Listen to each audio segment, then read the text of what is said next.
Welcome to Beyond the Mind. This episode translates the classical map of Satipaṭṭhāna, mindfulness of body, feelings, mind, and phenomena, into the language of modern predictive processing. We tell a human story, explain mechanisms with contemporary science, and then offer a full 10-minute body and breath scan practice with gentle noting you can use tonight. There's a story I keep returning to. Anna was a project manager at a fast-moving tech firm. She prided herself on being calm under pressure until she noticed a pattern. When a stakeholder emailed at 8:30 in the evening, her heart would speed, her jaw would clench, and she would impulsively write a long reply that she later regretted. Tracking the behavior, she realized the reaction had nothing to do with the content of the emails and everything to do with a rapid, automatic prediction the mind kept rehearsing. That a late email meant criticism, that she had to defend herself to preserve worth. Over months of simple insight practice, short daily sessions of mindful body and breath observation and noting, she began to recognize the automatic loop as it started. The physiological surge still happened at first, but once recognized, it no longer compelled the same habitual reaction. Over time, she stopped replying immediately. She started waiting, and the quality of her decisions and relationships improved. This is the everyday power of Vipassana, seeing automatic patterns early enough to change them. What Vipassana teaches, at its simplest, is a stance of clear noticing. The classical formula of Satipaṭṭhāna gives us 4 domains to attend to: the body, feelings, mind states, and phenomena, dhammas. To practice is to learn to observe with steady curiosity rather than to fix or to follow. Modern cognitive science gives us complementary language for what is happening. The brain constantly generates predictions about incoming sensory data.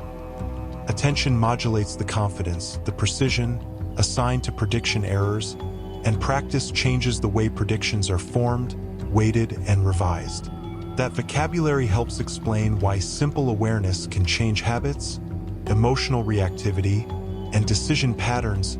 Friston, 2010, Clark, 2013. Predictive Processing and Mindfulness, a brief map.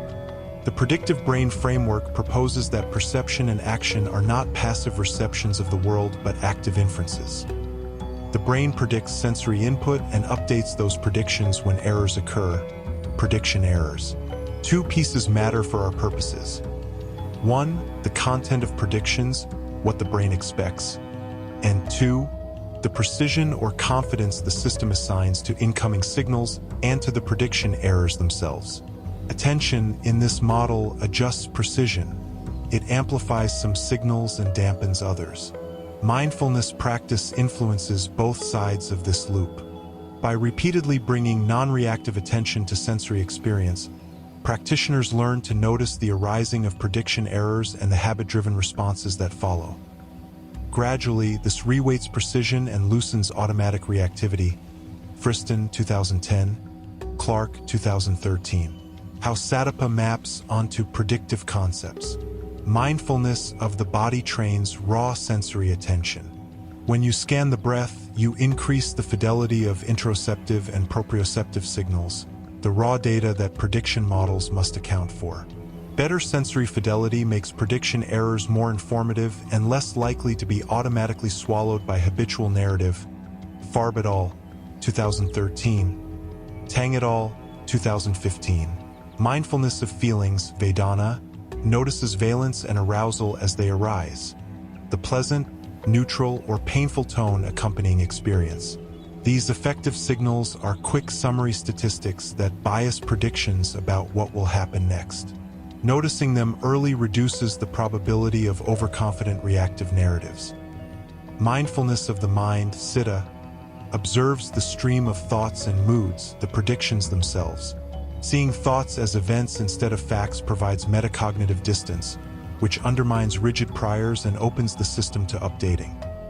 Mindfulness of phenomena, dhammas, examines patterns such as craving, aversion, and ignorance as conditional structures, giving insight into how prediction hierarchies maintain suffering.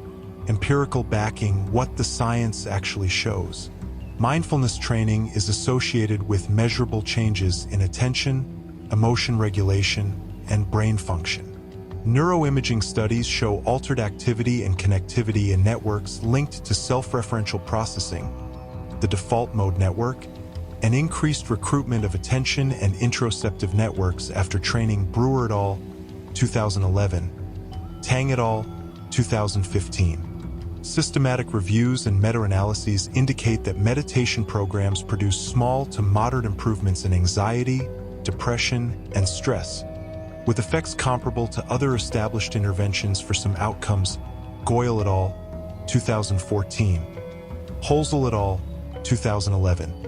Mechanistic research shows that mindfulness practices can change how the brain represents bodily and emotional states, making sensory evidence and effective signals more accessible to conscious inspection.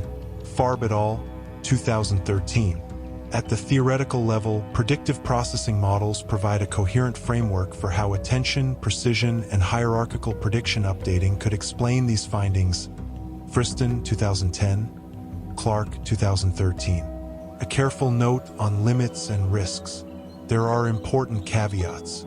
Not everyone benefits equally from meditation, and in some cases introspective practices can temporarily increase distress, especially in people with unresolved trauma or severe psychiatric conditions. Recent critical reviews emphasize methodological limitations in meditation research and call for cautious interpretation and better trials. Van Dam et al., 2018. If you have a history of trauma, psychosis, or uncontrolled psychiatric illness, consult a clinician before beginning intensive practice and favor trauma-informed, guided programs. Why noting matters: the simple engine of insight. A practical technique that bridges classical training and predictive language is noting. Noting is a light, verbal label applied to experience as it arises. Thinking, planning, tightness, warmth, anger. Two things make noting powerful. First, it introduces a small delay between raw sensation and automatic reaction. That delay is exactly the window where a prediction can be examined and updated. Second, the label provides a new sensor-motor anchor that downstream processes can use to reweight precision. Labeling a feeling as anger makes it a describable event rather than an engulfing identity, reducing the tendency of the prediction hierarchy to escalate reflexive behavior. The practice I offer now is a 10-minute body and breath scan with gentle noting, short, repeatable, and suited for everyday life. It trains the noticing of bodily sensations, the mapping of feelings, and the recognition of the mind's tendency to narrate. Use it as written. Speak or feed it into an AI voice to guide you. If you have time, do this daily for 2 weeks and notice incremental shifts in how quickly you spot automatic reactions. 10-minute body and breath scan with noting, plain script. Welcome. Make yourself comfortable in a chair or on a cushion. Allow the body to arrive where it is. Bring attention to the breath.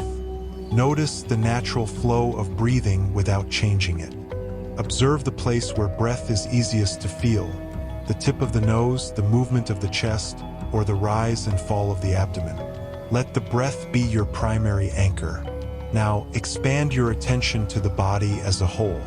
Beginning at the top of the head, slowly sweep awareness down through the face. Notice any holding in the jaw or forehead. If a sensation is present, mentally note it with a single word: tightness, softness, warmth, or simply sensation. Do not elaborate. The note is a brief gesture that points your attention and then releases. Move down through the neck and shoulders. Notice the weight of the arms and the contact of the hands. If you find tension, label it gently, tension. If the area is neutral, label it neutral. Keep the note brief and simple. Continue scanning down the torso. Notice the breath moving the chest and belly. Observe the rhythm and texture of each inhale and exhale. If you find thoughts arising while you watch the breath, note thinking, and then return attention to the breath.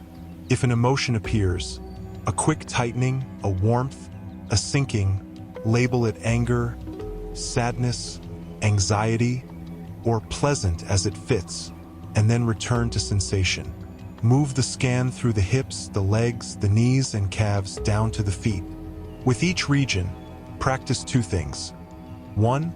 Observe raw sensory detail, and 2. If reactivity or narrative arises, give it a brief note and let it pass. If you notice a strong urge to move or to check the phone, say urge, and let the urge be there without acting on it for the moment. Now bring attention back to the breath. Observe one full cycle of breathing as a whole, the inhalation and the exhalation. If your mind drifts into stories about the past or future, note thinking and gently return. If judgment appears, I'm bad at this, note judging and release. Spend the remainder of the time alternating between wide body awareness and focused breath attention. Each time you notice the mind has gone wandering, label the quality of the experience with a single, non-judgmental word and return to the breath or to the sensations. The noting is not analysis. It is an act of recognition that creates a small gap between stimulus and reaction. Before ending, take a moment to scan the whole body again, noticing how attention itself feels. Offer gratitude to your mind for its habit of protecting you. Observe without needing to fix or eliminate. When you feel ready, widen your gaze, take a gentle breath and open your eyes. Practical integration for daily life. Micronoting during stress. When you notice the first physiological signal, a quicker breath, a clench, stop and label it tightness or surge. That small note often dissolves the urge to act. Carrying a 2-minute check. At predictable stress points, before a meeting, when reading email, do a 2-minute body check with a single label for the most salient sensation. This builds the habit of early detection. Use the predictive language privately. When a reaction feels heavy, think, what prediction just fired? And how confident am I in that prediction? That cognitive reframing helps loosen fixed priors. A 4-week starter roadmap. Week 1, daily 10-minute body and breath scan, the practice above. Keep a simple log, moment of practice and one observation about reactivity that came up. Week 2, continue daily practice and add 2 micronoting checks during the day, 2 minutes each. Week 3, extend one practice to 20 minutes twice this week. Note changes in reactivity at work or home. Week 4, begin applying noting in situ. When a strong emotion arises outside formal practice, apply a label and wait 30 seconds before acting. What to expect and how to troubleshoot. Expect small, cumulative changes. Mindfulness usually does not erase reactive patterns overnight. Early practice often increases awareness of difficulties that can feel like worse before better. If practice triggers intense memories, panic, or dissociation, stop and seek guidance from a trauma-informed teacher or mental health professional. If you have severe psychiatric history, consult your clinician before intensive practice. Closing, what this practice trains in computational terms. Vipassana, practiced as Satipaṭṭhāna with noting, trains 3 computational skills: higher fidelity of sensory evidence, increased metacognitive access to prediction content, and recalibration of precision weighting. In plain language, you learn to sense earlier, to recognize what your mind is telling you, and to hold off reacting until updating can occur. That simple shift is the heart of insight practice and the mechanism through which many people, like Anna, change habitual responses, relationships, and choices.